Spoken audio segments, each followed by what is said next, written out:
Hi, I'm a work from home homeschooling mom who doesn't want my kids to be on screens all day. So here are the 5 steps that I took to help break my kids of a screen addiction.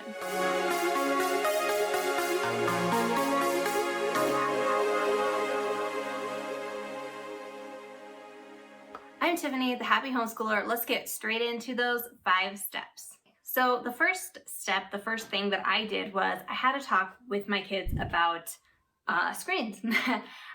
We don't have any devices or anything like that. However, we do watch movies, and I had a talk with them just about, what we could do instead, different activities that we could put our time into. And I gave them some ideas of hobbies, activities that I thought they would enjoy, that they could do without any supervision, like, just very basic things like write a novel.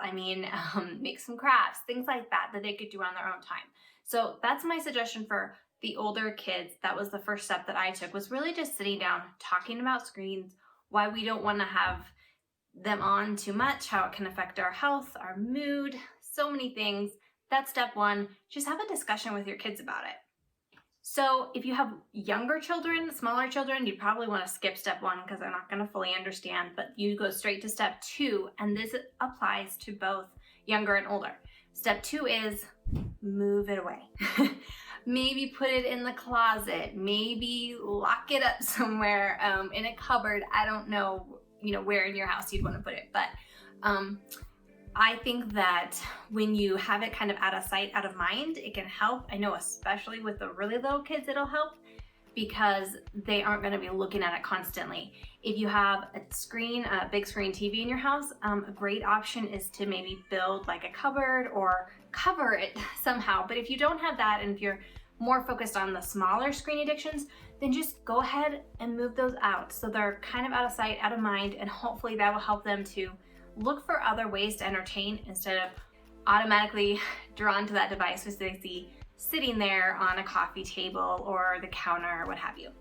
Step number 3 is to then, after you have kind of hidden those devices or moved them aside, whatever, step number 3 is to kind of encourage them with other types of play. Now, I know this might sound very basic and generic and obvious, but when they start to get moody, I think that if you really think about it, having a screen addiction is like other kinds of addictions, and when it's taken away, they're gonna probably kind of be frustrated and maybe potentially moody about it, not sure what to do with themselves. And a great way to work through this is to just encourage them with other kinds of play. I like to build like a zoo or an outdoor enclosure. Pretend I'm not talking about a real one here, okay? Just, whatever you have around the house. We have hard animals and stuffed animals, so that's something we play with a lot. And I'll help the kids set up something fun, or even a racetrack if you've got kids that like to play with race cars.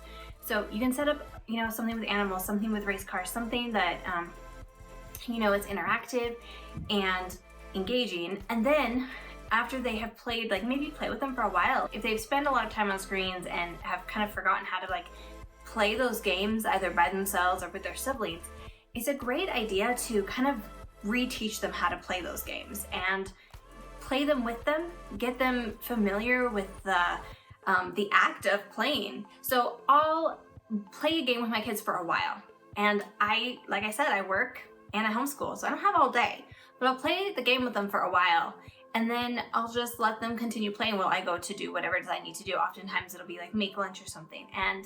But I found that when they already are in that mindset, and when they, you've helped them kind of get in the zone, so to speak, that it can really help them to just keep playing. So for the younger kids, playing with them, engaging with them, trying to get them comfortable with playing, and then sneaking away to go do what you need to do, and hopefully they'll keep playing and they'll stay engaged for quite a while. That's an idea. That it seems to work for my children, and I hope it works for yours too. And then for the older kids, and I realize that this is harder. I have a 12-year-old, I have an 8-year-old. It is harder for the older children. I think this is because of the expectation with older children. My kids don't have games. We don't have video games in our house, and that has made the transition easier. But still, when I say no movies, it's still sometimes hard for them to just be like, okay, well, we're not you know, we're not watching TV right now. So if you got older kids and you're having a hard time trying to figure out what to do to help them find an activity, I think that with older children, it can really help to have a hobby. And I know for me personally, like, we have tried to encourage our son in a couple different hobbies, and he hasn't really chosen a specific hobby yet that he's like really wants to do and loves to do. But we're gonna keep looking for a hobby for him. And in the meantime, he really likes to read, so he's doing a lot of that. But again, we don't allow screens to just be there to fill the empty space, because you want your kids to have that time to think of things and be imaginative and explore.